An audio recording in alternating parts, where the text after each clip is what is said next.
Welcome back to Champions of the Fog, everybody. I hope you got your coffee because we got a long day of games in store for you. I'm your host, littlerugaard, and joining me today is the lovely and ever wonderful Giltspire. How are you doing today, sir? Are you ready? Pretty good. Cannot complain. I am ready as ever to see Monarchy versus Deadheads. So we're excited to see this one as we're starting off strong with some S-tier killers. Oh, yeah. We're going to be on the Father Campbell's Chapel today, and I gotta say, I looked first because Monarchy's taking Nurse right off the bat, right? And I was talking about this with Giltspire before we started. I was like, oh, yeah, Nurse, this makes sense. That killer slaps on this map. And then they're like, Deadheads is responding with Spirit, and I'm like, I can't tell which is better here. I think they're both pretty dang good. I think Nurse might have the edge just because the center building, Spirit really has to play those mind games well, because if you get behind a vault point, you're not going to be able to get a rack around to it. But, I mean, it's on how you play Nurse anyway, so I don't know. This is going to be a bit of a slugfest. We had a lot of S tiers last week coming out of the woodworks, and we're starting off with them again, so...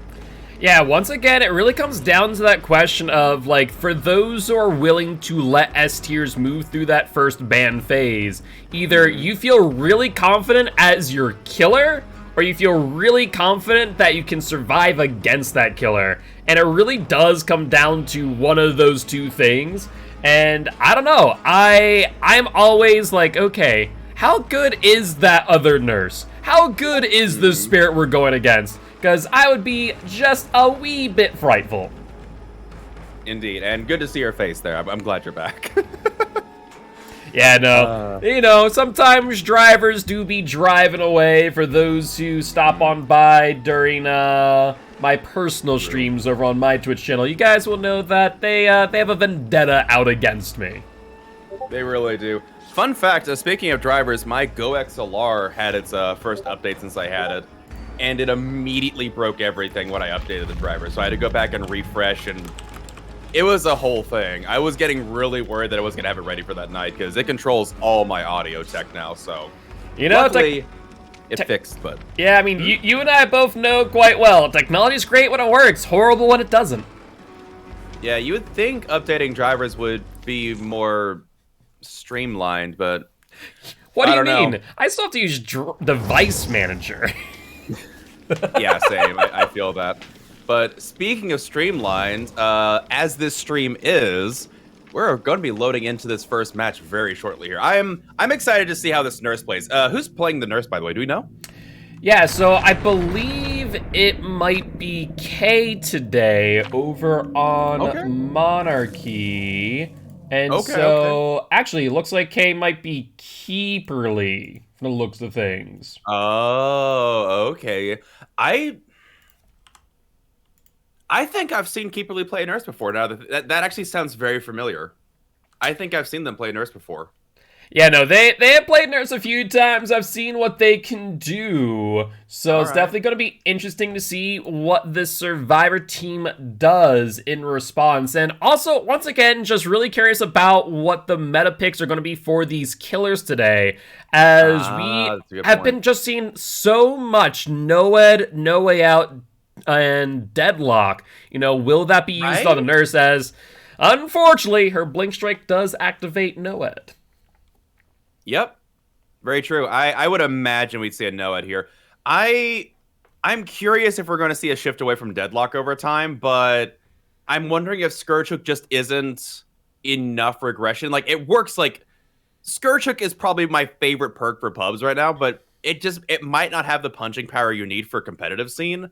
And so that might be why we're still seeing Deadlock. I still can't get over the fact that Deadlock is so popular right now. I understand it's good, but the survivors have figured out the counterplay to it. It's just 99 that one gen that's the safest. Exactly. It really comes down to just survivors implementing that strategy. And if they don't, then it kind of goes out that window really quickly.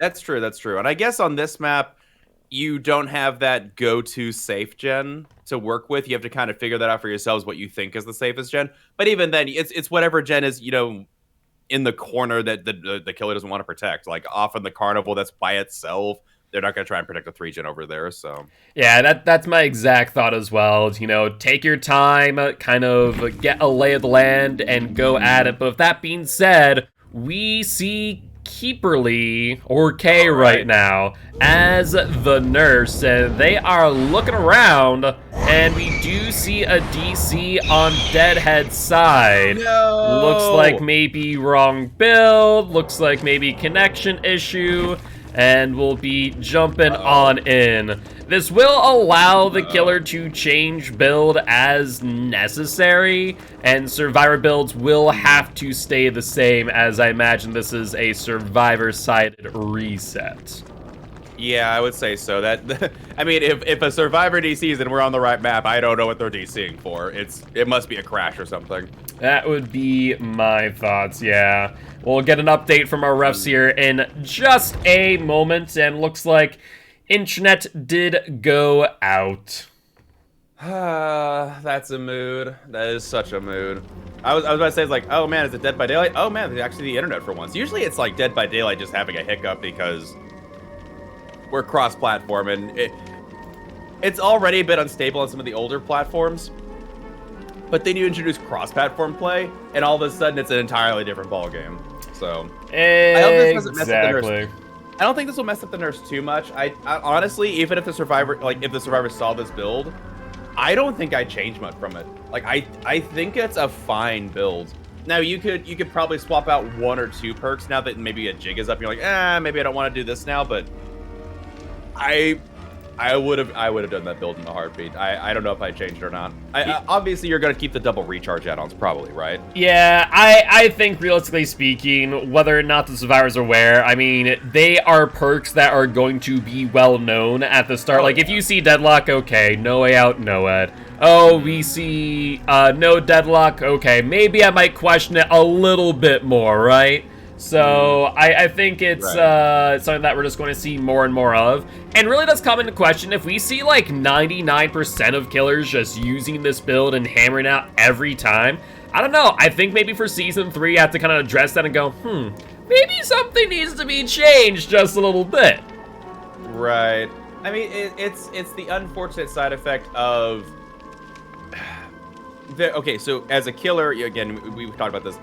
If you don't take Corrupt, you're probably just going to lose. Like, that perk is the most essential perk for playing killer at this point. And then after that, you get the 3 to work with. If you're an M1 killer, no ed is kind of a dead giveaway. So you take no ed. And then so essentially if you play killer, you've got like 2 perk slots most of the time. There's not a lot of room to work with there. You've got, no way out is fantastic value if you're playing a certain play style. And then it's like, okay, do you take, like, I get Deadlock's just a shoo-in because it's the easiest, most consistent slowdown. Because Pop, you don't know how fast the gens are, you're going to have access to them for kicking and all this stuff. Ruin gets cleansed almost immediately and doesn't matter half the time. Unless we see Scourge Hook start to see an uptick, I don't know. And even then, like, I would only do it on smaller maps like Father Campbell's Chapel, if any, just because you have easier access to your hooks, and they're all within a certain area. You don't have to walk nearly as far. So it's just a little bit unfortunate, I guess. Again, if they're teasing borrowed time base kit, Corrupt Intervention base kit when? So, yeah, so that's what I've been seeing people say, and not to get chat too heated over the most recent Q&A, but Rue and I were talking about it a little bit earlier. And yeah, I mean, if Borrowed Time were to be made base kit, I would definitely say it'd be fair to put in Corrupt base kit. Like, not obviously not 2 minutes. I'm not advocating for a 2-minute Corrupt period at the start of the match. That's ridiculous. But maybe 30 seconds that all gens are blocked. Okay, I can see that. At least a number. Like, just a little bit of time so the killer can, like, get something going, like, find somebody. And, make that the hiding part of the game. Like, the game already gets hiding at some point. If you made the first 30 seconds where the gens were blocked, the killer has to hunt for somebody for 30 seconds, That, I don't know, it'd be thematic, I guess. I don't know. Yeah. And plus, if the gens were blocked for 30 seconds... Corrupt still might be used in comp because it still might just be like 2 minutes of just, a dead zone. But at least at that point, I think some killers that are like nerfs or something that have enough snowball potential, they don't have to bring Corrupt inherently, maybe. If you got 30 seconds that all the gens are blocked, you've got to find somebody. you might take some kind of information purpose. I don't know. It would open up a lot of things, but honestly, I'll just be happy if they experiment more. I liked what they did in one of the previous patches where they just threw a bunch of stuff at the wall and saw if it stuck. I like that. I like when things are just like crazy changes. Even if I don't agree with the changes, I'm just glad they're experimenting. So. Yeah, no, I would tend to agree. I definitely want a little bit more experimentation. For example, I think that they should test out, Bloodlust again and see about at least removing at, say, Tier 2, Tier 3. I still think there are certain maps, and I think you would agree, maining a 110 killer, where Tier 1 is sometimes a necessity on certain maps. Yeah, well, so yes and no. I've come to just accept that, like, let's say, like, Crotus Pren. If I'm a 110 killer, especially depending on what kind of 110 killer, I won't even chase into some things. I'll just, like, all right, you're gonna go run that? Fine. I'm gonna go kill your friend. Like, I just... Honey Badger, okay, I'm not here for it. You go run that. If I was a 115, I might take you up on it, but yeah, if... It depends, especially depending on what 110 killer. Now, if you're Hag... You're just in the unfortunate disposition that you just can't chase. Oh yeah, exactly. Spirit can, Huntress can try and mind game a shot, Trickster can do Trickster things, but otherwise, yeah, I'm not chasing these buildings anymore. I'll let you have it. I'm not gonna bother. You have fun. You play solitaire over there with those walls. I don't care. I'm gonna go find your weaker link and make it where this game doesn't matter if you can loop indefinitely. Yeah, that's one thing. You got metal man, you got body blocks? That's one thing I've been trying to tell. There are a few people in my community who are like, why won't the killer chase me? It's like, you understand you're chasing them with a flashlight, so they know that you're not on gens. They're just gonna keep on chasing the people that are already injured, and just be like, cool, only 2 survivors on gens. What a gift! I'm like, come on guys, just go on gens, you'll get chased that way. It's actually, I'm kind of sad by this fact because it shows that a lot of people are getting kind of fed up or bored with some things.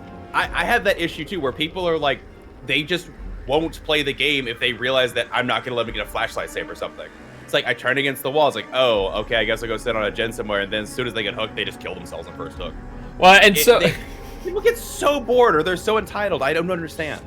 I actually had someone who was like, oh yeah, you guys, I was saying to survivors, like, oh, you guys just kind of came in and expected to, bully the killer because they're going for like CJ techs, they're going for like pallet saves, and I'm like, no, that's not gonna work. So I just slugged all 4 of them, like, all right, up you go, up you go, up you go. And they're like, oh, this is boring. I'm like, you guys were trying to freaking CJ tech me. It's not my fault that I grabbed you off the pallet and you flashlight saved early. Oh, goodness, right? So, I guess we're telling tragic stories. Yesterday, I had a group of survivors. 2 were relatively experienced, and 2 were on their 2nd game ever. Ooh. When MMR fails, like, how on earth did we get a high MMR killer? I'm like, because matchmaking's perfect. Well, I imagine also they may have been paired with, like, the other people of, like, more game time. That's what I'm guessing. It might have been stacked upwards. I also think that because survivor queues are like 7 to 10 minutes and killer queues are 20 seconds, pick and choose wisely for your time. I think matchmaking is kind of in a damned if you do, damned if you don't situation. If you give them a queue, they're going to sit there for 20 minutes. If you do give them a queue, it's probably not going to be quite where they want to be. But that said, we know exactly where we want to be, which is in this match. Show me the nurse. Indeed, and so I don't think this match will take 20 minutes if the nurse has any say in it. She is going to be perusing those corrupted gens and does find themselves the Fang Min. He does find a Fang Min and a little bit of a short blink there. I think they wanted to go a bit further, but I'm sure this blink will go plenty far. Ooh, but just not a little bit early. Far enough. Not quite far enough, yeah. I think I might have tried to blink across that instead of the short blink, but, hindsight 2020, are they? Yeah, they're ditching this entirely. They're not even gonna bother with that. All right. Yeah, I guess if they didn't get that first hit, they just want to move on. It makes sense in the grand scheme of things. At this point, you're definitely wanting to pressure those gens and, move your chase elsewhere. We do find the Meg here, and they will get a little bit of a Pokos hit right there. I wonder if it's Pokos or just perspective on us. I'm going to assume they had a decent blink of the way. Oh no, but they swung at that one. I don't know. That might have actually been Poco's. Who knows? I thought there was like, oh, they know. Sometimes you just swing for the sake of swinging. You're like, okay, what if I were to get the hit? Right. And there you go. They do get the Meg there. I wonder if this is Poco's or if it's just Spectator. Because yes, I can't tell the difference between those three swings. They all look the same, but 2 of the 3 connected. I don't know. Exactly. All right, well, first hook for the nurse here. Harley going up there, and no gen has popped yet. Expecting one to pop here any second, and possibly 2. Yeah, I imagine they're probably going to try to force out middle here, but surprisingly enough, no survivors. I was fully expecting maybe like a balanced landing player to be just posted up here. Yeah, I have to agree. Oh, wait, did nurse almost like blink through the bottom there? She kind of took a dip. Hey, no, sometimes just want to, soak your feet in dirt.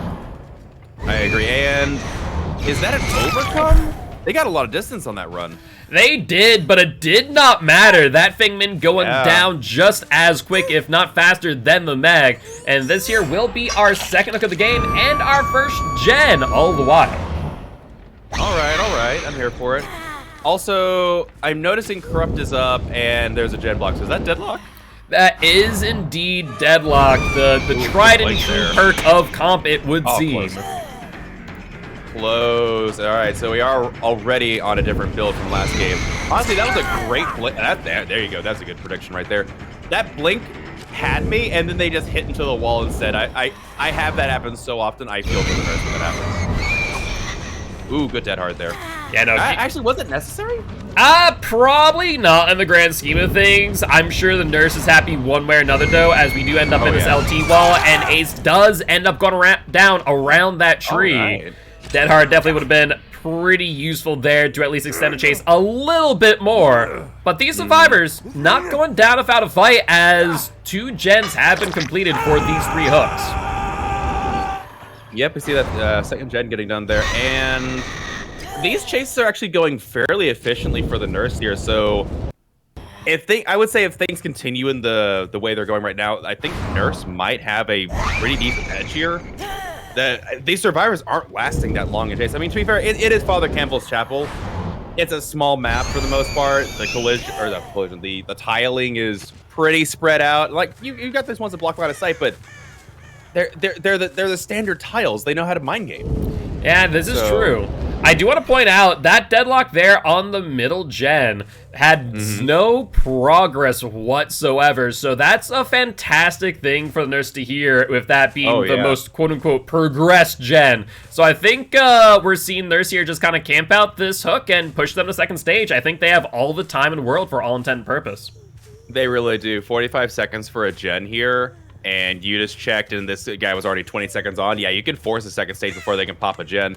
And then if there's 2 people working on another gen, like, it's just going to be blocked with Deadlock. So, yeah, fantastic spot for the nurse. And that gen is... They just now got on that gen. It's barely progressed. That is rough. And they do get the hit on the Megas. Yeah, that's balance landing right there. But, yeah, again, nurse don't care. Ooh, good little bit from Meg there. Smart mind game. Smart play. Yeah, overall, see how long it lasts. Really good play there by the nurse, predicting the movement of the Meg. But Meg's still doing a pretty good job here, trying to dodge this nurse, and will not matter in the long run, as we do hear another gen pop off and the Meg go down. And looks like nurse might be going for the ace once again and trying to get them out of the game. I don't blame them. They are the obsession, so this is kind of risky. I know that ultimately, nurse has moments where she just doesn't care about decisive, but still. Oh. Leaving her slug on the ground, she does find the Fang. Did she commit to Fang here? She doesn't. She wants this ace out of the game. Okay. She doesn't care about decisive for anything here.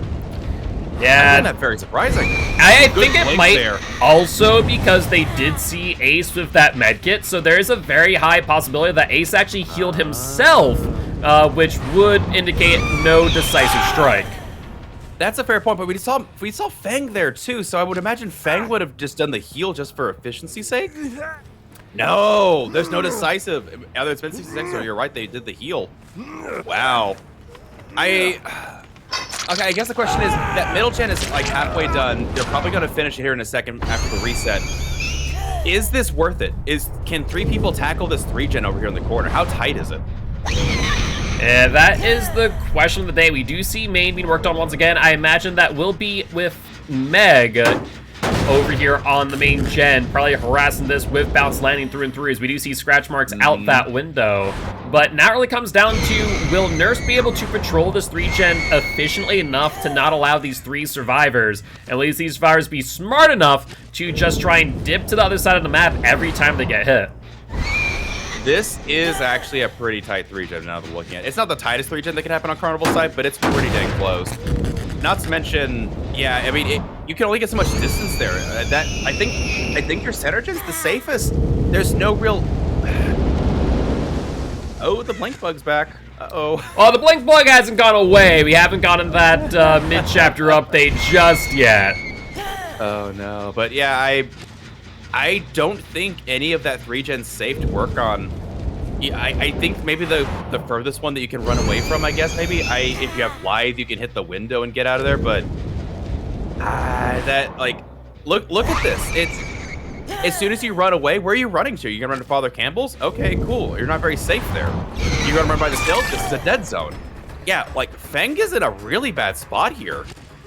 Yeah, but we see there with what looks to be Overcome getting a lot of distance, and so Feng's gonna drag the Nurse out from Carnival all the way to Shack. And honestly, if I'm these last 2 survivors, I'm holding that M1 button for as long as I can to get these last 2 gens out. You know, I think I have to bite my tongue. Yeah, I forgot about the Feng with Overcome. Overcome might be the perfect situation, and... Wait, hold on. What gen just got popped? So that was main that just got popped, gen, right? And we see that far gen now. Corrupt? Yeah, why? I was gonna say, I saw the main... The far gen's corrupted. How much progress is on that? Well, so that's the question. We did hear that gen a little bit closer to main also being worked on. Yeah. So now the question does remain, which gen has the most progress? We do see 3 cylinders popping off here on this gen. So I imagine the survivors were aiming to get this done, but just were not able to make it happen. That's actually kind of crazy. I was not expecting that in the slightest. I thought, yeah, putting Feng with Overcome on there was like, that's a great play, because she can get the most distance, but who was... Okay, so that means that Nia was back there? Why is Nia back there? Does she have Lithe on a... Actually, this gen's pretty dang completed, too. Survivors might be able to get out. Man, can you imagine 2-hitting a Nurse after killing someone at 2 gens? I think it's very well possible, to be honest. I think if these survivors play smart, utilize their perks well, and do exactly what Nia is doing, and just go over to Shack's side, I think they can probably get maybe a 1-man. I'd be skeptical of the full 3. Oh, obviously, yeah, you're not gonna... Ooh, burn? Oh, the perfect line, too. Fantastic play from this Nia. Well done with the firecracker there, but they are gonna go down. I would imagine, though, they're going to finish the gen, though. I imagine, yeah, you would imagine the 2 survivors remaining would be on a gen here.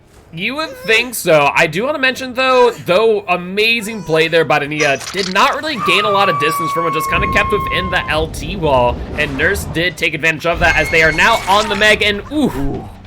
Yeah, that felt like focus. just a little, just a little. Yeah, Meg goes down, never mind. I thought they'd be on a gen together. I guess they were splitting up again. Yeah, they had split up. This deliverance from the Nia, though. Okay. Yeah, they came right back like, oh, nope, I need to hook this person. I just lost my pressure.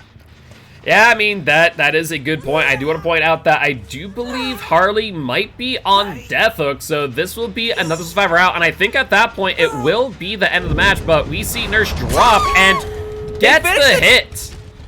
And there's that hay symbol for Noed. I wonder, do you think they saw the Noed?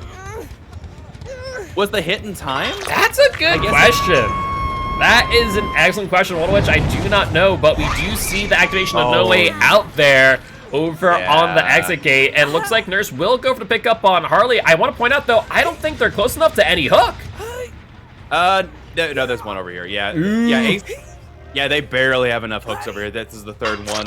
Yeah, that's a very fair point. Yeah, because Ace died over here. Oh, I thought for some reason you had one more hook on there, or did not have another hook. No, it was yeah, because we've got another hook to give on Feng here. However, with No Way out and Noed here, I don't see them coming for any kind of saver. I think you immerse it out and try and get the exit gate. Well, I mean, even better yet, I think the Nurse can't leave here. I think Feng Minja's going to be over by Shack. That's a very good point. The question is, well, yeah, actually, no, these exit gates are actually pretty awful for the nurse.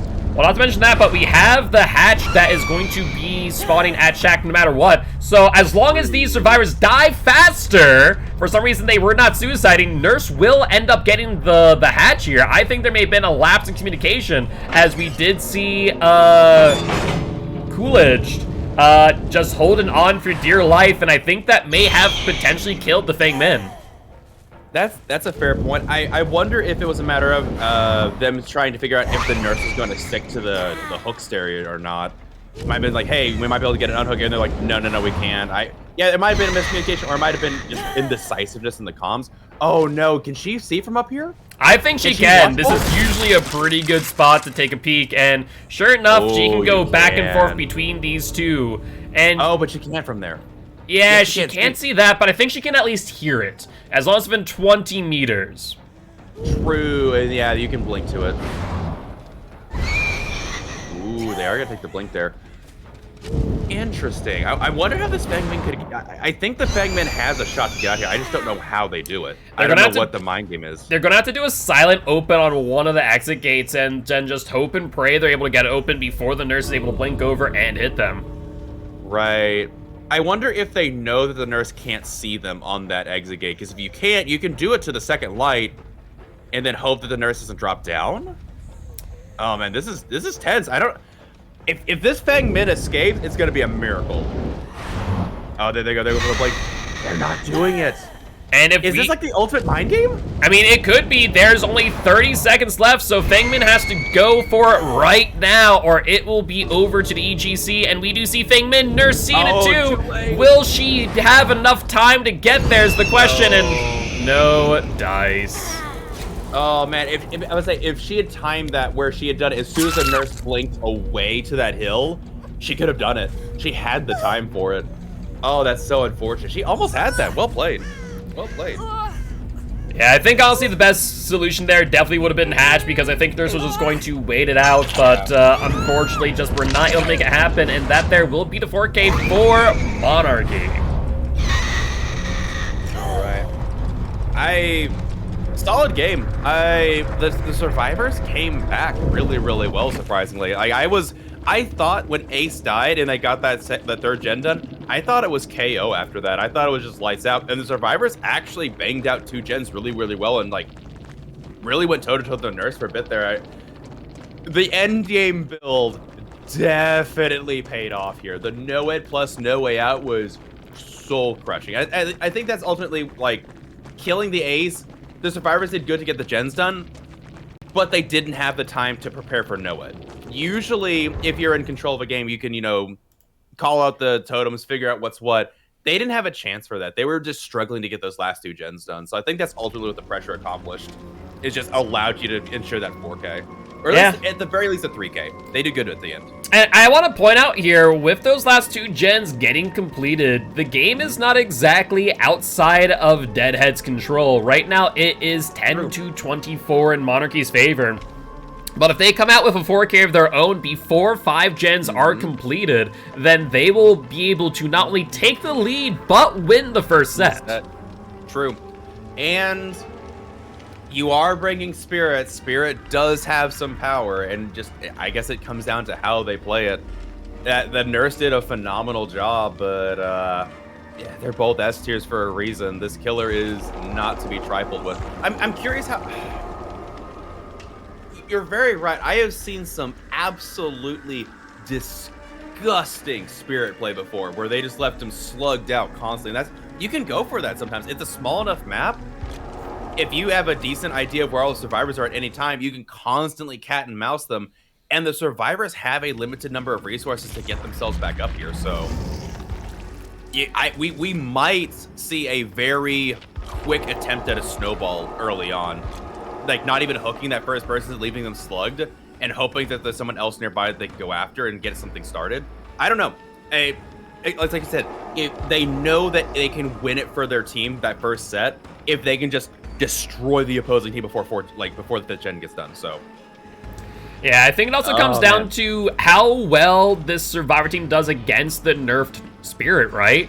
Because True, I feel yeah. like the biggest thing is we are seeing more and more is as survivors, especially in a comp scenario, play against the new spirit and just be able to know where they're phasing from and phasing to. You know, the mind games are real. It almost made it to where, like, before you had to, like, throw a 50-50 coin flip and mind game whatever side, now you actually have a little bit more control. Though I have seen spirits start to try and counteract that by, like, basically standing in the pal and going, okay, pick a side. Yeah, exactly. I will say, it's funny you mentioned that. The mind games, I feel like it's almost more intricate because, okay, so again, I hate to use sport references here, but like sports took advantage of it a lot, and I guess boot camp does too. But when a team gets a hold of you, like for the pros or for college even, the point of practice is to get your subconscious and your reflexes tuned to a certain way to where if you see something, you automatically react before you really process it. Yep. And I feel like that's the way that survivors are treating this new spirit. Like, you try and like process it mentally, but after a certain number of times you've gone against this killer, it kind of becomes reflex. Oh, I hear this, I do this motion instead. Oh, 110%. And I think that's what we're starting to see. You are right. It's 110% kill. I'm kidding. You know what she is? She is a 110 killer. 167 Can you imagine phase. if it was 115? Can you imagine? Yeah, that would be a bit rough. That would be a bit rough. One of the few killers in the game that I agree with them being a 110. I do not want that killer 115. Yeah, overall, I don't like the existence of 110 because I feel like it does make life very difficult for developers to properly balance, especially on specific maps. However, certain killers do need some form of handicap, and Spirit is definitely one of them. Oh, yeah, for sure. Honestly, I think they're the only one. I don't think Hag needs to be 110. I think Hag could be 115. I think Huntress and Trickster could be 115. I think Deathslinger could be 115. That's probably a hot take, but... I would tend to agree. Anyway. I would tend to agree. I think Nurse and Spirit are probably like the main two that would go, you deserve to be handicapped in some capacity. Nurse doesn't even need to be 105. Keep her where she is. Don't make her any faster than she has to be. What are you the saying? add-on that makes her go 115 is cute. I like that. That's nice. No. Just no. I don't want to see a nurse coming after me and knowing they can also blink at any time. Please, just no. I'm not. I ain't about that life. I like existing. Thank you. Yeah, that would be rough times for sure. Yeah, please no. Oh well. So yeah, I feel like the counterplay to anyway. Backtracking. I feel like counterplay to Spirit is becoming more and more subconscious, reflexive, and just easier for teams. Especially like this is again where if you practice, I feel like you're going to be heavily rewarded here. Yep. If people just constantly are on top of practice and you're constantly playing against this new Spirit type. And what would be cool, I think, yeah, we'll start to see some Spirit, counterplay of their own as Spirits come into the run of, oh, if I do this, survivors will instinctively do this. Maybe I can use this to my advantage kind of thing. We'll start to see that back and forth finally, which I do like. I'm glad that Spirit has that, like, essence of counterplay now, as opposed to before it's like you said, it's a coin flip. Maybe if you read the killer, it's like, oh, I think the killer does this sometimes, watching footage or something. I don't know. Yeah, I think the biggest thing that we're seeing more and more from Spirits, at least I'm paying attention to where people are looking, it very much is like on maps with grass, just paying attention to those environmental factors going, oh, hey, it's no longer continuing, I'm doubling back real quick because that's what they did. So I think we're seeing more Spirits rely less on sound and more on the environment and the visuals that it provides you. Agreed. Completely agree. And, it is worth noting, I'm not seeing Iron Will as often unless there is a Spirit, which is also nice because survivors get to take a perk slot for something. Well, okay, unless it's like Lucky Break, Iron will overcome, obviously, but yeah, if you know you're going to get Spirit, like, oh yeah, we bring our Iron Will build or something like that. So it makes sense, and it is nice knowing it in advance so you can tune around it a little bit. Because yeah, otherwise, like Iron Will doesn't, unless you're doing Iron Will Lucky Break, I don't feel like Iron Will does that much sometimes in higher ups. Yeah, personally, I don't know about you. No, I would tend to agree. I think for the most part, it is kind of a waste of a perk slot. On the rare occasion, it can sometimes get you out of a rough situation, but very rarely, all things considered. Agreed. So, Well, let's see. Do we know who the killer is here for the nurse? Yeah, so for Spirit on... Yeah. No worries. For Spirit on Deadhead side, we are looking at Kashak. So Okay. I have seen him play a few times round, and I'm pretty sure mainly as Spirit. So definitely will be interesting to see here how they're able to work around that counterplay that we were just discussing. Pocket Spirit ? We'll have to wait and see. Are they the dedicated Spirit main? I'm curious. Very curious here. So after the I know it's technically a nerf. I call it like a Spirit kind of like tweak or rework almost, because they went through her add-ons and also messed around with some things from her add-on kit. For some reason, Mother-Daughter Ring was left there, but I'm fine with iridescent perks being or add-ons being good. Like I have no problem with that being the case. I'm okay with them being good. I think there's a cap to how good they should be. I don't think it should be as... I think they should tune the speed down just a teeny bit. I'll tell you what. I'm fine with it being fast, but like, tone it down a notch. I'll tell you what. Here is a thought. How about instead of keeping it as OP as it is, because I think iridescent add-ons should be, but instead making a limit to how many you can actually have. What do you mean? So, like, capping off, instead of having, like, you know, all of the nurse mains who now have, like, 99 torn bookmarks and 3 blinks at their disposal, saying, like, okay, we're going to cap off your torn bookmarks to, like, 16. Interesting. I never would have thought of that. Because I'm also not a fan of torn bookmark.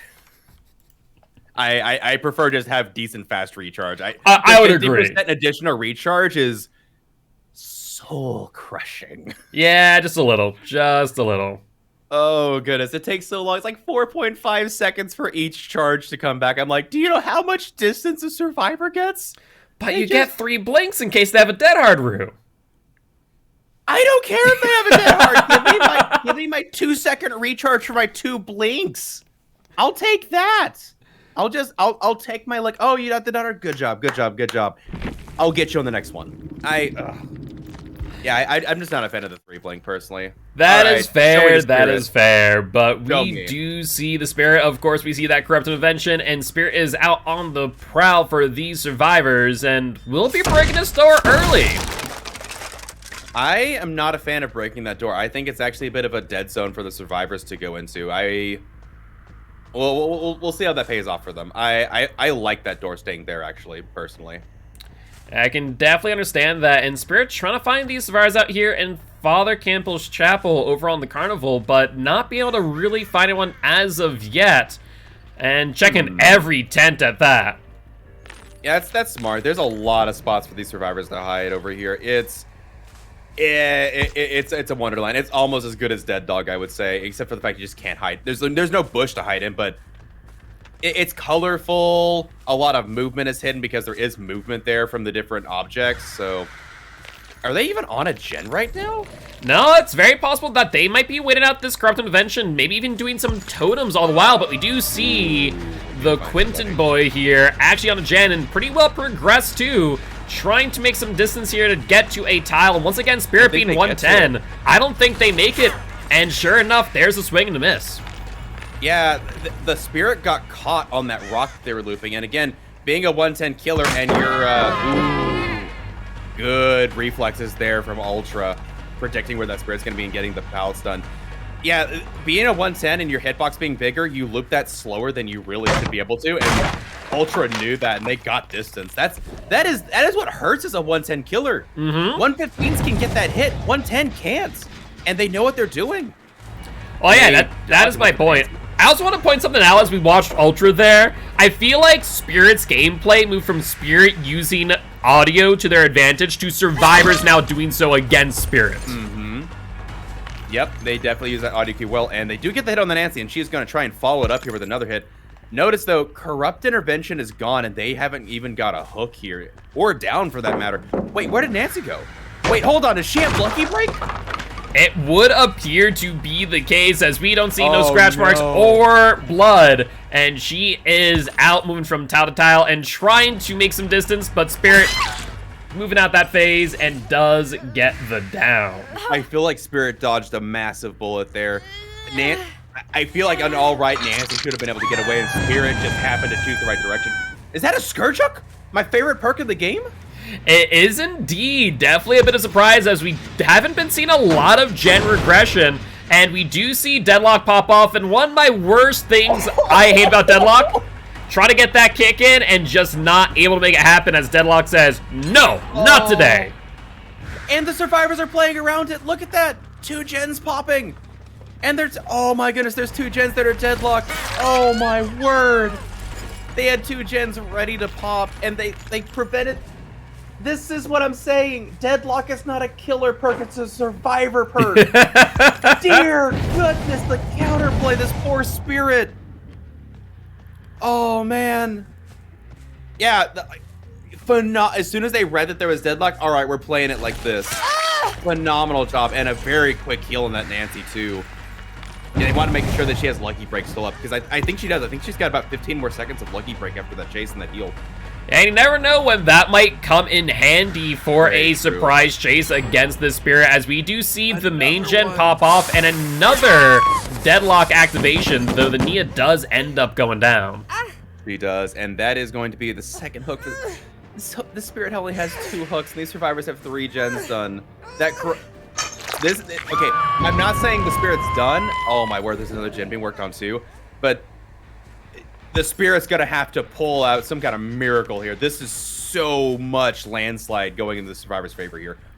Yeah, it's definitely a rough situation. I also do want to point out something about Scourgehook Pain Residence. Did you know that if Deadlock has blocked a gen, it will not regress the gen with the most progress? Right. Wait, it'll go after a different gen? Nope, it won't. It just won't do anything.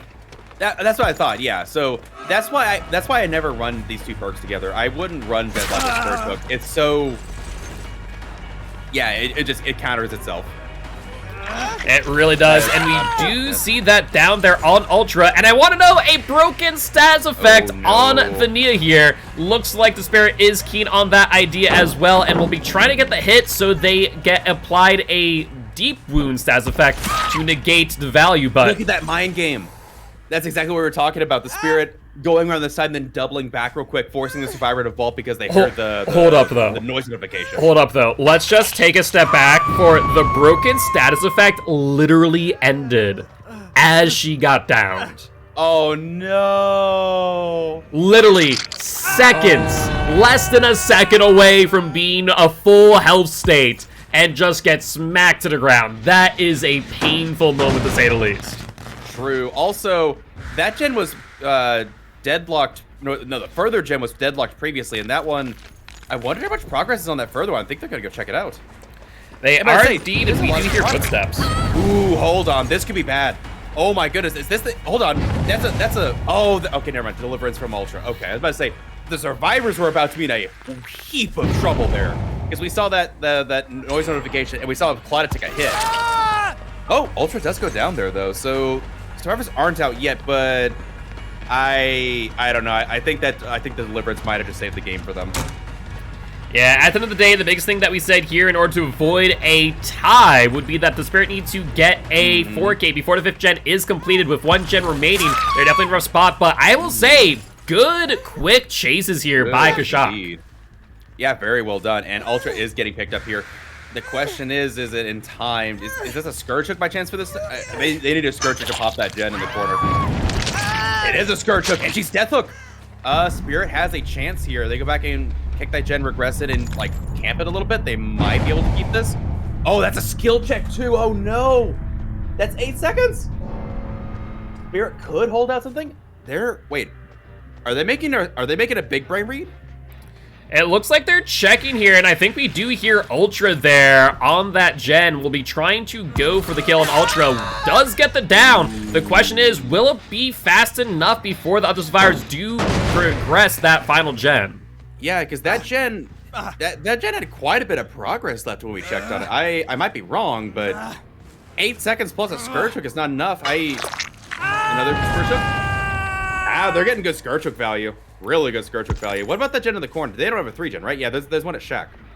There is, and that might be where these survivors are heading off to now, and Spirit might be keen on that idea, as they're kind of wanting to take a look over there, but I feel like they might also be a little bit scared to do so, as we do see scratch marks heading towards the unhook, and I think they're going to try and force a grab here.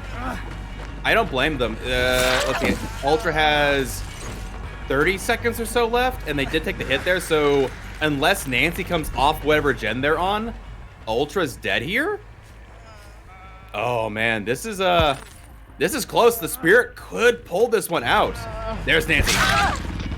Oh, almost got the grab there. Good play, good play. But they did have to pull Nancy off whatever gen, and this is gonna be a Scourge Hook.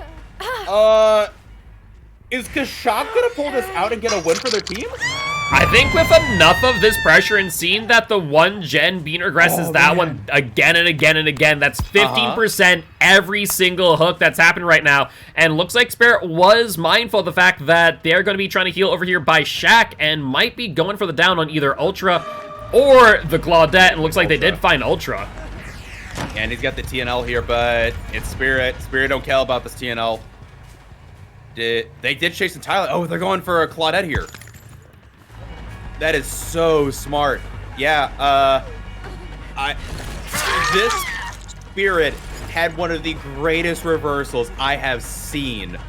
And on top of that, they didn't use any instant down here. There's nothing for the instant down they've used so far. It's just been good old-fashioned Deadlock, Pop, and Scourge. Are we wrong about Scourge and Deadlock? Could it be strong enough? I still think it's a bad idea in the grand scheme of things. I just think, honestly, this Spirit is getting really lucky with the value that they're getting here in the grand scheme of things, as we are seeing Scourge Hook after Scourge Hook. Like, if I'm that Spirit, when I saw that Claudette get the unhook, I'm like, cool, awesome, I'm going to regress the gen by another 15%. Exactly, yeah. They didn't have time to reset. They were forced to split up. This it also might just be the Spirit is keeping a ton of pressure. Like, once they got things rolling, they're doing a really good job of splitting the pressure up. And do you even go for the unhook here? Do you try and jam it? I think this might be the death rattle for the survivors. I think Kashak might have pulled it out. I think Deadheads might pull out the set. It is very possible here. They still have another 30 seconds here on the hook for Keeperly. So they have time to kind of look around, meander, and try and find Ultra before too long. I think they're also maybe being a little bit mindful of the fact that these survivors might try and go for the hatch, and they do find Ultra just in time, as Keeperly has not been able to move on to second phase just yet. Yep, and oh man, yeah, finding Ultra here is pretty brutal. Oh, again, that good mind game going around the side and then doubling back. Wow. Fantastic Spirit play. If you had told me that they were going to 4K this and get the win for their set at the beginning of this when they had 2 hooks for 3 gens, I would have said you're bluffing. Yeah, no, it wasn't looking good for Kashak, to say the least, but they really did turn around in the end. I want to say we saw that most progressed gen probably get regressed by Scourge Hook at least 5 times. Yeah, at least 5 times. Scourge Hook did so much work, and thank you. I love that perk. Oh my word. They did fun. Okay, so they did bring, Iron Will Lucky Break, so that was the build there on the Nancy. They had Balance on, he had the quick med kit. That was insane. Oh yeah, that was a brilliant match. And just barely, as we were saying, Deadheads coming out with the set win. 34-32. Wow. A wicked close match, to say the least, as we do move into set 2, this time on the Wretched Shop. That was... I'm just impressed. That was a really good comeback. But you're right, we're moving on to Wretched Shop now, and which one is Wretched Shop again? Wretched Shop's the one with the shop. Yeah. Okay. I was going like... You're thinking Wrecker's Yard. Yeah, but say that... Yeah, Wrecker's Yard's normally what I'm used to. I think that's the least played Auto Heaven map that I have ever been on. Like, I never go to that map anymore, it seems like. What, so, Wrecker's Yard? Wretched Shop. Oh, Wretched Shop? I go to Wrecker's Yard all the time. It definitely is, I want to say, less heavily weighted in the map pool, to say the least. Yeah, it has to be. Like, I get, what is it? Yeah, I get what is it? Heaven? Gas Heaven. Auto Heaven? Auto Heaven? Yeah, I get Auto Heaven a ton. Wrecker's Yard is pretty often. What is it? What's the other one? You got Blood Gas Lodge? Heaven, you got Blood Lodge, you got Wrecker's Azrael's Yard, Resting Wretched Place? Shop. Is it Azrael's Resting Place? Azrael's or- Resting Place, ARP, yes. Yeah. So yeah, I don't think I don't get Retro Shop very often. So I'm here for it. Again, I'm fine not getting Retro Shop because I hate that main building so much as a 110. So I mean, it really I'm depends on happy. what window at the end of the day. If they have, like, the bad window versus the good window, then it really does change the entire pace of the game, depending on what kill you're playing as. that's a very fair point. That's a very fair point. And it's not gonna matter for this killer because they're playing Nurse. I feel like Nurse on this map is going to be just fine. Personally, anyway. You can see over most things. The tile geometry is on the outskirts. I think this map would be pretty favorable for Nurse. I mean, I could be wrong. I mean, to be fair, there's not very many maps that aren't that great for Nurse, but if we're being fair, but out of all the maps in the pool, I think this will be fine. I think Nurse is a great call here. Also, okay, so what is Monarch taking to come back? They're taking Hillbilly. Okay. Yeah, so I was Show going me to the goods. mention, come game 4, it's going to be an interesting match. Definitely an interesting choice with the Hillbilly. Yeah. So we've seen, all the S tiers, the Nurses, the Spirits, and then bookending it all, we got the Hillbilly. I'm gonna reserve my judgment. I'm gonna say the collision on Auto Heaven maps the collision is awful. Show me what you got. I have mad respect for anybody that can play Billy to any degree anymore after they nerfed him into the ground. People that do the double engravings, Billy, I'm here for you. I don't have that kind of patience or masochism, but I understand it's very satisfying to get the revs. Like, I get it. It looks super cool. It's stylish. It's flexy. It's, rewarding. Not my cup of tea. I'm glad y'all exist. I love watching you play. Not me. I couldn't. Mad props to Monarch for bringing Hillbilly here. We'll see how it goes. Especially with Deadheads taking a Nurse here. And Deadheads did take the first set, so if I had to look at this on paper, I would say Deadheads is kind of favored to win the match point even after this. Bringing a Nurse against the Hillbilly? We'll see. We will have to see. Again, Billy does do Billy things. I guess if you catch people really off guard, if you're doing double engravings, you have no reaction time. And I guess that might be what they're going for. It's like, hey, if we can create, like, we get a slug and then catch one person off guard, we got the snowball in our favor. So, Yeah, I mean, it's now going I'm to be anticipating this Billy game already. It's going to be interesting to say the least, and I think it really just does come down to Monarchy being able to stay alive against this Nurse, and if they are able to successfully do so, I think then maybe they might be able to swing the match in their favor, take a bit of pressure off the Hillbilly, and go from there. But if, in instance, it stays this close going into game number 4, I'm a bit worried there for the Billy Boy. Oh yeah, 100%. And I will say, I'm not gonna say it's like a free win for the Nurse. Obviously, Monarch's not remotely close to a bad team. They are very strong, so they could easily pull something out here. I'm just saying, like, on paper, whenever you see a Nurse, it's like, oh, this is going to be interesting. So, we'll see how Monarch plays. I've definitely seen them play pretty cracked before. We'll see if actually, I wonder what their strat is here. Obviously, you put at the main shop, you put the lithe person to do that gen, right? Because you just take the window and you GTFO. Pretty easy there. I'm curious what their other strats here are. What do you think? Yeah, I mean, realistically speaking, I think we're going to see Overcome. I think we're going to see Life on specific windows. You can't really get much balanced landing play here. Yeah. I mean, unless you play the Crane, but that's about it, right? I would not want to take balance to the Crane. I'd rather take Overcome. And yeah, you can put the Overcome and Lithe on the shop. That's a good point. Ooh, that's a center spawn for our nurse friend, too. So that is a very split corrupt. All right. One thing survivors might have in their pocket there is a really weird split corrupt.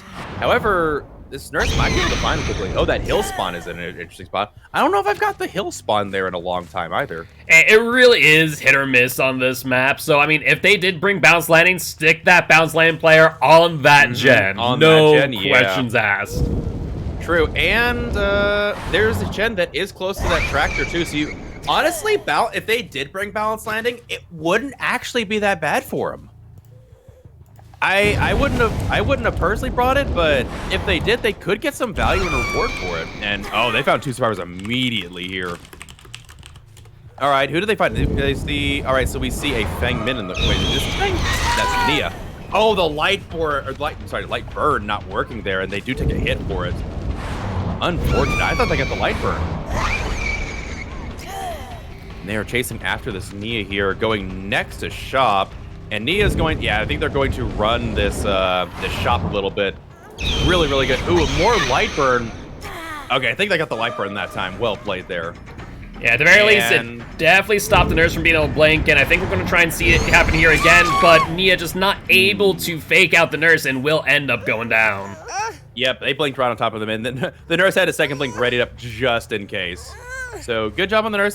Pretty good job for the Nia extending that chase out. That was a little bit longer chase I was expecting from the Nia, so well played, and this will be first hook for them. And what, we don't have much corrupt time left, do we? Corrupt's about to end. Yeah, about 15 seconds left, and we do see what looks to be either an 8-second regression or a Scourge hook popping off right there. Oh, wow, a second Scourge hook game in one match? Be still my beating heart. I think I might have some fans in the teams, because they are treating me to it. I like this. I love seeing some Scourge hook. And, oh, okay, so Quentin actually sticking him on that dead zone gen is a great idea, and Quentin's going to get plenty of distance here. Get into this. Actually, he's playing this tile really well. Oh, the nurse getting a good prediction there and is going to get a first hit on him, though. Honestly, they were doing a really good job there. I think the nurse just made the perfect call and got the blink. Oh man, Ultra going down there because they left the safety of the tile a little bit early. I don't know if I would have done that. I think I would have taken my chances back in that tile personally, but. I think much like before, they're trying to mind game it out, and it just didn't work out for them in that instance. And we will see another hook here, and Deadlock did activate, which means if that was a Scourge hook, no benefit was gained. That is unfortunate. You hate to see it. And let's do the survivors, in which case, like, get wrecked. And so basically, we see Deadlock, and we know Corrupts. There's one other perk we have to figure out here. And we'll only have to wait and see what comes of it. We do see that flashlight over there in the distance. Nia either really wanting the nurse's attention or just trying to get that snipe. I don't know which. I'm about to say, I don't think that's a flashlight. I think it's a lighthouse. You see that beamer shining? Oh my word. Oh my goodness, that was a fantastic double back. That nurse was like, oh, no second blink here. And another gen popping. Survivor's doing a pretty good job keeping these gens consistent here. And Nia's just taking him to a dead zone. Nia is doing more with a dead zone than I could do against. Oh man, was that a dead hard? That wasn't a dead hard, was it? No, it was not a dead hard. It was just a fake on the Nia's part, and she is doing a fantastic job extending this chase out of nowhere. I think the nurse is getting a bit frazzled here. They need to get this down or leave. This Nia is absolute. Oh my gosh, she's all the way over here. Yo, this Nia is like kind of, okay. I'm about to say, you got to end this now or ditch. This Nia is juicing. Oh man, what a chase. What a chase from Nia there. Yeah, definitely. I imagine that chase there may be a little bit demoralizing there for the nurse, as we do see another gen pop off, and now we do see another Scourge hook. So two gens really close together. As you saw the Deadlock there to the right, and then a Scourge hook off in the distance. So two gens are about to pop off. Yeah, it is interesting seeing, Scourge hook and Deadlock, and you see them activate on two different gens, you know you're in a bad spot. Nia might have just given, like you said, the Hillbilly what they need in this upcoming game, because between Nia doing work, and I think, light burn, I think, on the nurse there from the firecrackers. But, I think the nurse just got frazzled in that chase. Like after that second mind game, I think she just got frazzled, and Keeperly gonna take a hit there. But this nurse is gonna need kind of again pull out a little bit of a miracle here as they chase. Yeah, Plata is gonna stick around, and they are going to not. Yeah, they have to wait for the next recharge to get that. Oh man, yeah, I'm really curious. What good double back there, but I think it's not gonna matter. Yeah, Keeperly does go down there. Good double back though. It just Nurse happens to have enough range on her seconds in there. Ooh, cheeky play from the Nia, coming right back and saying, "Hey Nurse, you miss me?" Oh my word, the cojones on this Nia, and Keeperly's first hook. However, wait, that was a lot. That was a noise notification over here. There was a deadlock on that gen, and the Scourge hook popped on the hill? Did I read that right? Yeah, it did appear to be the case, and I don't know what's going on here, but these survivors are just keeping the nurse as busy as ever. And this Nia is basically offering herself up to the nurse and saying, come chase me, let these survivors get this last gener, and I think nurse is just kind of getting into their own head. It might be. I guess, like, okay. I guess depending on how the nurse is reading it, maybe they have, they know better about what the gen situation is. They're like, hey, let's kill the survivor, let's get a 1v3, and let's just try and get a couple kills here. Oh, they held the W. Oh, they didn't double back or anything. Yeah, this Nia, oh, hold on, is that Blink Bug? Was that Blink Bug or not? I don't think so there, and Nia finally going down here. But I think it's a little bit too late, as I'm willing to bet this last gen will pop off before the nurse gets to the hook, and verdict is, oh, yes, indeed. There's that last gen. Yeah, they didn't quite get it in time. However, okay, so we know what that last perk is. Incoming no-ed from the nurse, but I would assume the survivors would have kind of seen it coming at this point, right? Do they think, are they going to cleanse it here in just a second or not? Where'd this person go? Where the scratch marks? We don't see. Okay, so they went towards wreck shop. Okay. But yeah, we know what the perks are, so we know there's not a no way out. This could be a 2-out, if not a possible 3-out, if she does not get it down here. Yeah, she is desperately looking for this Quentin, but Quentin doing a fantastic job just yanking the nurse left and right, hiding at some unique spots, but will get down to no-ed. Oh my word. Yeah, I'm just gonna say it now. You know, survivors make good plays here. Yeah, Nia straight up MVP this game. They did some phenomenal jukes on theirs. I wasn't expecting that at all. I thought the nurse was just gonna be hit after hit after hit, and the survivors managed to hold this to a 2-man escape with 7 hook states going to the nurse. Phenomenal play from these survivors. Phenomenal. Oh my word. Yeah, I think you're right. I think Nurse got stuck in their head a little bit. The mind games got them and frazzled them a little bit. Unfortunate. Good, I got some good Scourge Hook value, but I think Deadlock interfered with the Scourge Hooks more than they anticipated. Oh man, what a match! Or, I'm sorry, what a game, not a match. That was phenomenal. Wow. All right. Well, that's what they needed. They needed that exact kind of game to give their Billy a shot. I will say yes and no in the same right, because that actually ended up being a tie trial right there at 15 to 15, so keeping points the same. But it's against a nurse, though. If you can tie against a nurse, I'd take that any day of the week. That is true. That is true. Yeah, I would take that. And just like, all right, we did our job against nurse. We held a tie. Billy, go. See what you can do. See, like, that is about as I don't know. That's about as much wiggle room you can give if you give a Billy.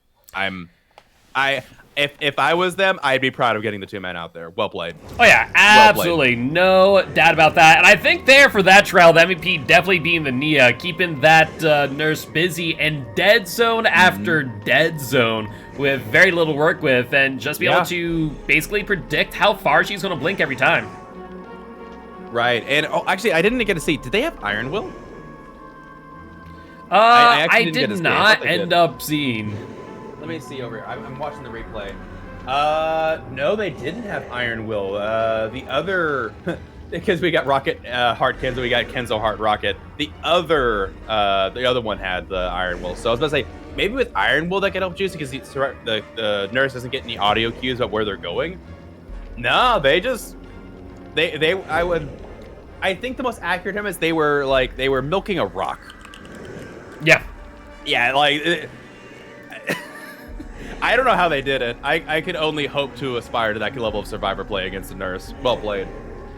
And again, it might have just been they got in their own head. They were frazzled. They were making over blinks. They were making timing mistakes. Once you miss a couple blinks, it definitely is like, okay, I need to get this person down. You get a little in a sense of urgency. So I get that. So we'll see how the Billy handles this. That was a treat. That was really well played. I again, being the killer man, I'm like, oh, that was rough. At the same time, I'm like, that survivor had some moves. Oh man, what a game! All right. All right, my anticipation is ready. Now Billy, the question then becomes, who on Monarchy's team is going to be playing as the Hillbilly? Like I said, there ain't many Hillbilly mains left in the world, so it'll definitely be interesting to see who will decide on pretty much closing out the match. Will it be Kimberly? Will it be someone else entirely? Well, only time will tell. Yep, we'll just have to see. Again, it is possible that Deadhead still comes away with the set and the match, but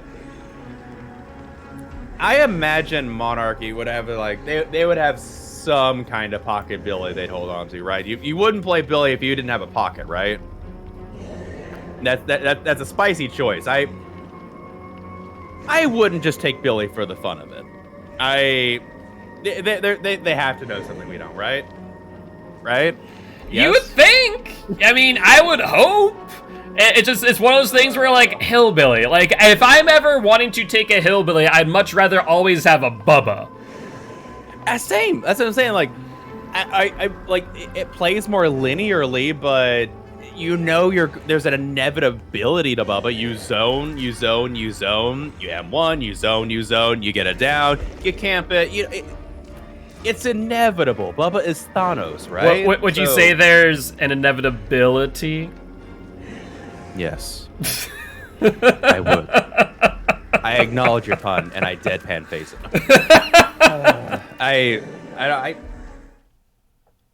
All right. Can you tell me who's playing Billy? I'm dying to know here. I'm trying to figure that out myself, but yet to be determined, it would seem. Okay. So be it. I will wait in suspense. I want to know who this cracked Billy is that they would take it to comp in this game, knowing that there's a nurse that they have to beat. Oh man, I'm already getting like, it's too early to get this psyched up for a game. This is the first match of the day, and I'm already like, I'm kind of getting jittery here, and I don't think that's just the coffee talking. I think I'm like, I'm getting a little bit adrenaline spike here from these games. Yeah, I know that anybody that's probably over the age of 50 is probably gonna be like, okay, you millennials are like, but I genuinely feel like some of these esports games are like just as exciting to watch as some like real life sports. Yeah, I would say so. Like they're quick. They're always like, yeah, they're shorter. Like we're not gonna see, you know, a game of Dead by Daylight go 2 hours, but there's a lot to it. Like as we were casting that game, we saw someone vault as they were running away, but also saw a Scourge Hook. So we had to process, oh, Scourge Hook popped that gen, but then we were like, wait, Deadlock just blocked this gen. These two are like, there's so many things going on at the same time, and there's so much to process. I don't know. I find it just as riveting, if not more riveting, to watch games like this go. So. Oh, I would 110% agree. But it looks like we got Kay back in the killer's seat as the Hillbillies. So we saw them once already earlier today on the first match with the nurse, and this time coming in with the Billy Boy. So, pocket nurse, pocket hillbilly, question mark? Apparently. Killer of all traits? Okay, the question is, are they an actual, like, pocket Billy, or are they, like, cracked it out of their mind? Or did they say to the captain, like, hey, I want to play hillbilly? And they're like, come on, you don't want to play, I want to play hillbilly. And they're like, all right, go for it. You do you. Yeah, I mean, it's sometimes one of those things where it's like, okay, if that's your pick, go for it. I remember certain teams back in the good old days of Vigo's Court, there was some players, I believe it was on CDM, who was like, I'm just going to pick whoever. Yeah. It's like, I feel like playing Clown today. It's like, why? Those are the good days. And that was before the Clown buff, too, I think, so. Yeah, it was. Oh, man. Yeah, that was a time. That was definitely a time. Do they even play comp anymore? I forget. I think Not a CDM, lot of... but, I think the majority of CDM is no longer playing comp. That's a bummer. I think 2 of their survivors ended up getting picked up by other teams, which, to be fair, I think, like, they had, like, 6 survivors that were just all cracked. So, getting 2 of them to move on and keep in comp was probably healthy. The others are like, man, this game's too stressful. I'm done. I think it's healthy to take breaks sometimes. Oh yeah, 100%. This game, especially the comp community, everything's go all the time. There's tournament after there's no shortage of tournaments and leagues that you can join at this point. You're always going, you're always playing. So I think breaks are healthy. I don't blame anyone that takes a break from this game. Please come back, obviously, but well, we'll miss you, but yeah, no, do what you gotta do. I don't know. I want to see the Billy game. Show me the Billy. Guilt. Show me the Billy. Well, we're just now waiting on the Deadhead Survivor Team builds. So once we get those locked on in, we'll be good to go on the Retro Shop with the Hillbilly. I'm also just thinking, like, as far as Hillbilly is concerned, I'm trying to think of, like, the pathing Billy's going to have to take to get some of these long-range downs, and, like, what build they're going to bring. Like, I would imagine, being an M1 killer, we're going to see Noed. You would think so. Like, you go for the curves, you go for the sweet saws, obviously. You take the M1s where you can, but yeah, you probably take Noed here. That, like, even Bubba takes Noed. Yeah, you're gonna bring Noed. There's no shot you don't. If you don't bring Noed, I either question your sanity or you might be the best Billy of all time. I don't know. Well, obviously, yeah, I would imagine Noed. I would imagine Corrupt Intervention. I could see Billy taking Pop. Okay. You've got the mobility, especially if you're taking the double engravings. You've got the zoomies. You can go from gen to gen. I think you could get away with doing Pop, but your second your second perk that you could wiggle in there, because if you're taking the Noed and Corrupt are like base kit here, you could do Scourge. I think you're better off doing No Way Out. Yeah.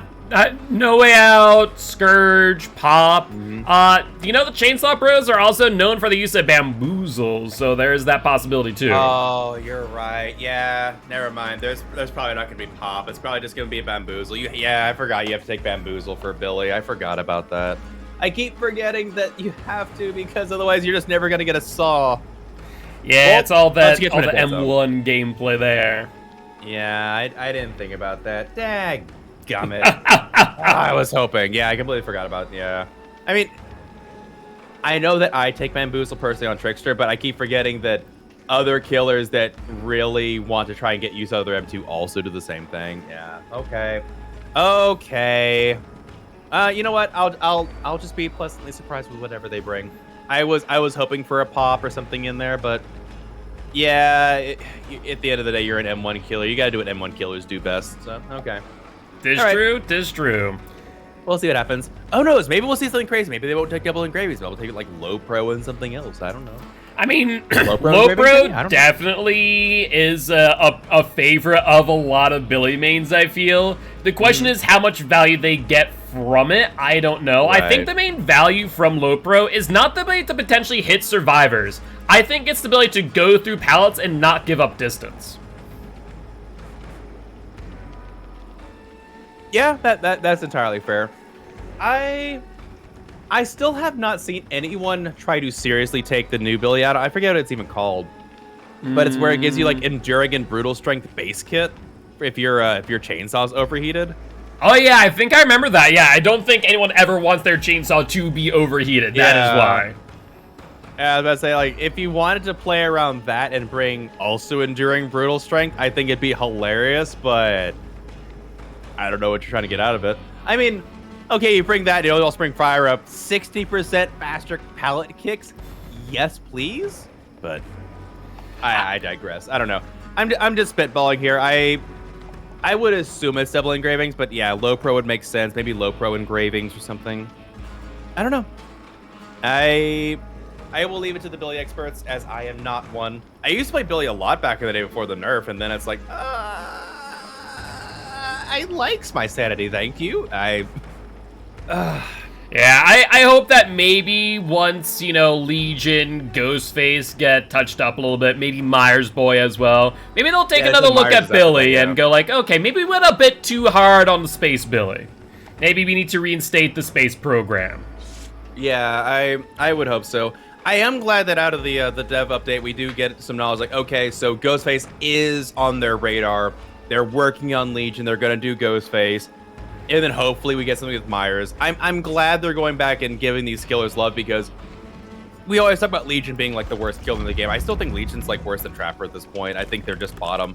After the Trapper got his like quality of life and some, you know, add-on reworks, I think he's just better off now because of the like territorial pressure he can exert. I would tend to agree. But Ghostface wasn't that much higher on that list. I'm glad they're going through some of these bottom tier killers. Like, all right, let's pull you out of the gutter. All right, oh, you look nasty. Let's hold on. Let's, you know, just pulling them out of there and just like giving them some love. I'm so glad they're doing that. Yeah, and I would tend to agree. They don't need to be all OP. Like Legion, when they came out, was disgusting. Yeah, they had a right to nerf Legion. Legion needed nerfs. He was way overpowered. But Rue, what? Legion was a 110 killer. He wasn't when he was frenzying and just stabbing you repeatedly in the back until you fell down. There was stuff. I just so love the fact that everyone realized, Legion 110. But when I stab air with Feral Frenzy, I 127. Stab air good? Yeah, I forgot that he was 110 back in the day. It blows my mind because he never felt 110. No, because he's a 127 basically. Yeah. It's like that. I had always like teased this idea with my chat sometimes. Like, what if they made a killer with no real ability other than the fact they were 120? Would it be too strong? I don't know. I think it depends on RNG of the map, right? It depends on like what palettes exist. Exactly. Like, yeah, can you travel far enough to get there? Because at that point, you just play to the chase, and so you take like what? Save the best for last, brutal strength, get your anything that'll get you closer and chase. Yeah. Bamboozle. Yeah, bamboozle. Yeah. I don't think they'll ever do something like that because let's face it, a killer without a power, like what on earth killer would they develop that is so like stale and aesthetic that they just are 120 with no ability? The world may never know. With that being said, you did ask and you shall receive the Billy Boy. Yo, it is. Yeah, low pro and engraving. All right, let's go. Give it to me. All right. Wait, we see the first chainsaw. We do see a corrupt intervention. Yeah, I would support that choice. Definitely go to. And they're looking for their first survivor. All right, so they're checking out. Yeah, they're being very thorough, so they're expecting people to hide out, I think. I mean, it does make sense, though. They do see their first set of scratch marks here. And they see what direction those scratch marks are going to. Are they in a dead zone? Oh, this is a dead zone. Can they play this? They get the curve! They're cracked! They're a cracked Billy! Okay, this is gonna be interesting. This down comes first, too. I don't think the nurse got this quick of a down in their game, so already a down and a hook for this Billy, and Billy's like, I'm off in search of another one. I smell blood in the water. All right, you see, yeah, they're just pre-dropping that pallet. I think that's incredibly smart. All right, where's the ace? Oh, they put the ace that way. Oh, okay. Oh, they're hiding the low pro. So notice, no, they didn't even hide it. I think they're using low pro in the same way that Nemesis breaks pallets. Think about it for a second. You break it, but you can still move. That's a very good point. I think. Oh, they did. Okay. Was that a? They sped up a little bit. Was that sprint burst or was the ace just walking? I think that may have been 99 sprint burst going on there. Okay. All right. I gave him the Fang a little bit. Oh, Fang did a really good job there. That's what we see a lot of survivors do. They'll walk away from the wall. Ooh. Oh, baiting the M1.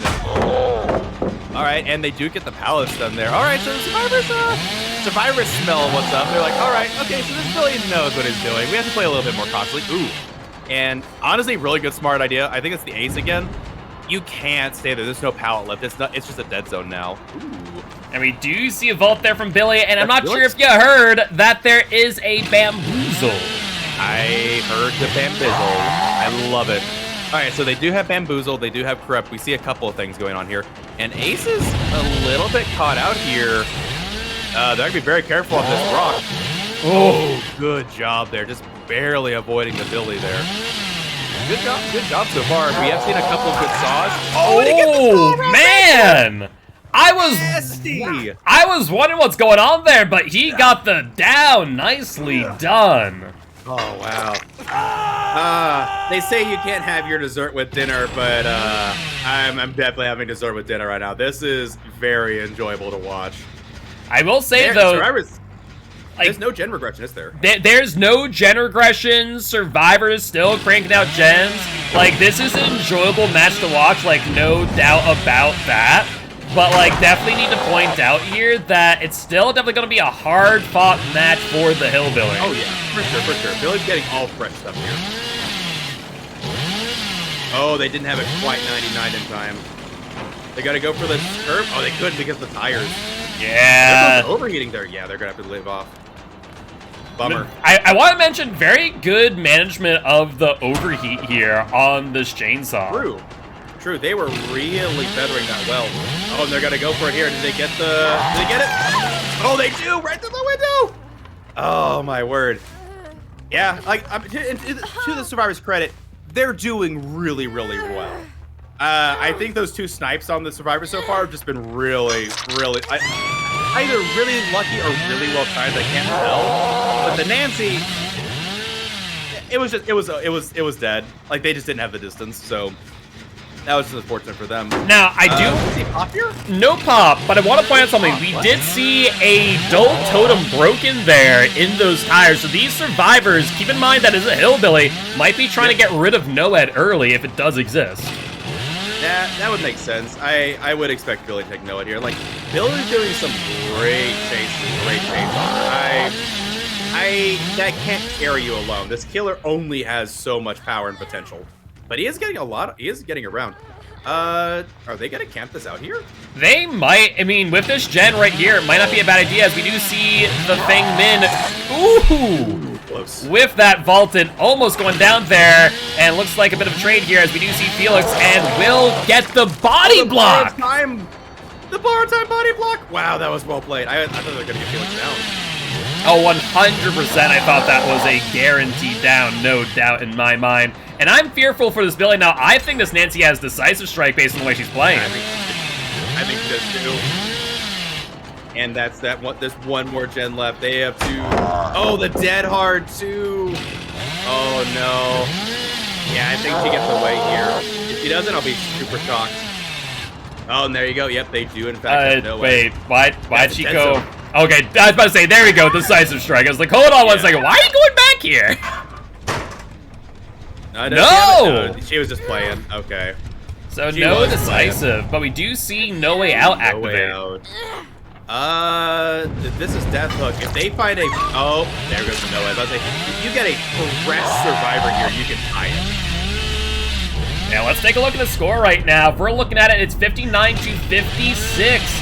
And right now, they are on the ace who has only been hooked once. Honestly, their best case scenario would have definitely been to find the Felix, but they still have a bit of time. There's still some time left on that No Way Out. So I think if they find a Felix, they could either tie it up or potentially walk away with match win. True. if I'm correct here, they have not. Oh, they found Fang. Either of these survivors are fresh hooked, right? Yeah, both these survivors have not been hooked yet, so this is fantastic for the Billy.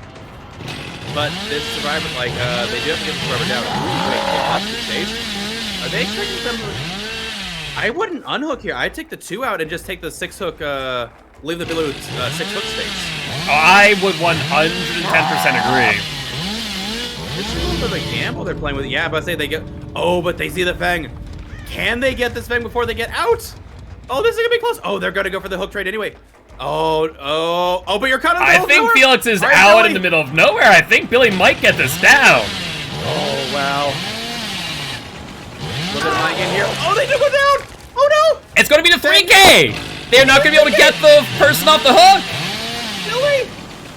Billy, you're crazy. You leave. There's no way. You do not stay here yet. Who would have thought? Who would have thought a 3K on Billy in comparison to a 2K on the nurse? I never would have guessed. Oh, my word. Oh, it's a fresh hook. 9 hook states incoming. Wow. Billy boy, that was a treat. We saw curves. We saw mind games. Unfortunately, no actual low pro play. Unfortunately, I would have loved to see a hit through a low pro, but it's like you said, you get to move through the pallet, which is pretty dang sweet. Oh, my word. That was fantastic. Oh yeah, that was a treat to behold. And that there will get Monarchy the set 2 win. And they didn't get all 4 hooks though, right? Say again? They didn't get all 4 survivors hooked though. No, they did not get all 4 survivors hooked. You are correct. The Fangman did get out unscathed. Okay. But that's only additional 3 points there on that escape. So 13 for Deadheads in that final trial, and 18 for Monarchy's Hillbilly. That does give Monarchy 33 points to Deadheads 28 for set 2. So they get the set 2 point, and by 3 points, Monarchy also gets the match win. Yeah, barely coming out there. Deadheads did a really good job in the beginning there, getting that set win. Because, like, Monarchy's no pushover. But, yeah, that Hillbilly game, though, was definitely unexpected. Especially, like, again, they went against a nurse and managed to pull out the 2-man escape and gave their Hillbilly a chance. And Hillbilly came to perform. Well played. Yeah, no. Oh, man, what a close match, though. That was fantastic, to say the least. Definitely a treat to behold. So, congratulations, Monarchy, for the win, and GG, well played to Deadheads. Very, very fun matches to watch. Oh yeah, that was so fun. I'm happy that I had that anticipation built up for that Billy game because it definitely paid off. That was very satisfying to watch. Indeed, that was very fun. I had a blast. I had an absolute blast. And we got 3 more games! I was about to say, for those wondering what the lineup looks for today, we got Mirage versus Purge in just 28 minutes, where Rugaard and I will be hosting. Then at 4 p.m. CST, we got Shadow Wolves versus Divine, and we got a special guest. We got the man himself, Direwolf, gonna be co-hosting with Rue. So that is definitely a match you guys want to make sure to be here. And last but not least, we got Sample Text versus How Do We Get Here, where, Rue, I believe you're going to be with Chef, as I'll be killing over for Sample Text against How Do We Get Here on the Gas 7 and Wretched Job. Imagine not casting with me because you'd rather go kill instead. How dare you? Disgusting. Oh, well. Also, you said Mirage. That's the new name for Hex Girls, right? That is correct. Okay. Cool. Thank you. I'll get this out eventually. 16 new names. I'm working my way there. Though now a lot of these are becoming a little bit more ingrained in the brain, so I'm excited. We'll be back in like 20 minutes or so stay tuned.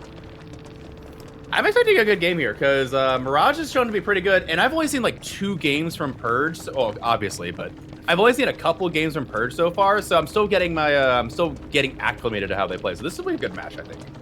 Absolutely, absolutely. I'm ready for it. But with that being said, Rue, you know, we'll be back here in just a bit, but if everyone wanted to go say hi next time you are live playing The Trickster, where would they find you? At twitch.tv slash, twitch.tv slash littlerugaard, littlerugaard. Yeah, I'm a Trickster main. And, I really like knives. I really like knives. He does indeed.